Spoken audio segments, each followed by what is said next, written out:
నాకు ఒక డౌట్ అనుమానం వచ్చిందోల్లా అసలు బ్రిడ్జిలు వంతెనలు ఎందుకు కడతారోల్లా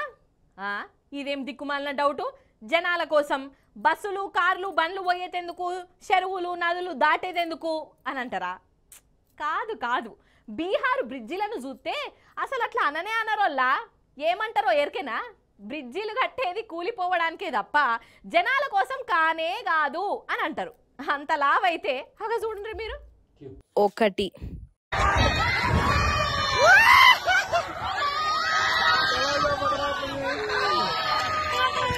2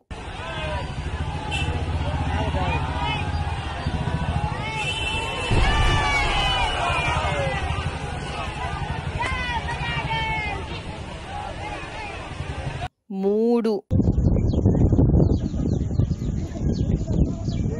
4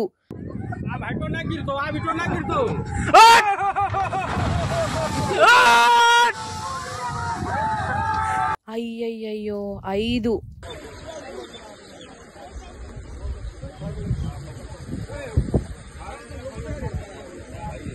6 7 8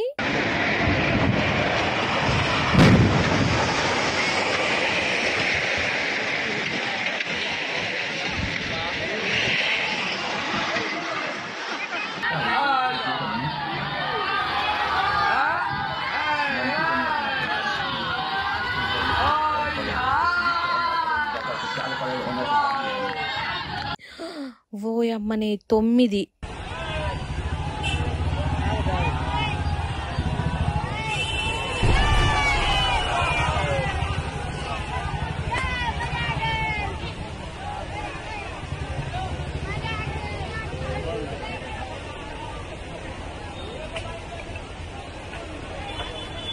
ఇగో ఇది లేటెస్ట్ది ఇది 10ది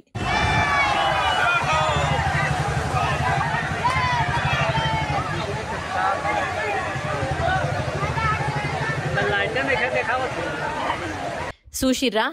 ఒక బ్రిడ్జిని రకరకాలుగా చూయించిర్రు అనుకోగల కాదు కాదు వంతెనలు 10 వంతెనలు 16 రోజులల్లా పట్ట కూలిపోయినాయి ఎన్నో ఎరికే కదా ఆగా బీహార్లనే కూలేతెందుకు ఇంకా కొన్ని లైన్లలో కూడా ఉన్నాయట నువ్వు ఇప్పుడు బీహార్ అంటే బ్రిడ్జిలు కూలే రాష్ట్రం అన్నంత పేరు పోతాంది కాదా మరి 15 రోజులల్లనే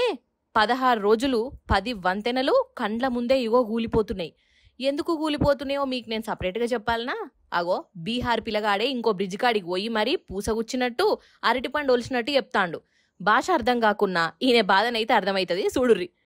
नीतीश कुमार का पुल है देख सकते हैं ये देखते हैं अभी हम लोग लखीसराय के पुल पर है दिखाइएगा एक बार भाई साहब पुल कितना बड़ा है और इसका जड़े में इस तरह हाथ घसने से ना गिट्टी टिट्टी अगर आपको गिट्टी का जरूरत है तो आइए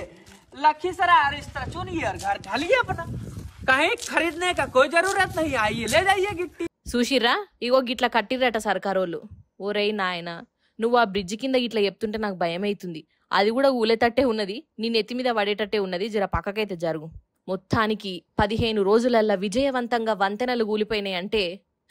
వీటిని కట్టిన కాంట్రాక్టర్లను కట్టించిన సర్కారోళ్లను గిన్నీస్ బుక్లకు ఎక్కియవలసిందేపో అంతే కదా నొల్ల మరి అస్సలు నన్ను అడిగితే కూలిపోవడానికే కట్టినట్టున్నది ఈ వంతెనలు గట్లున్నది వాళ్ళ పనితనం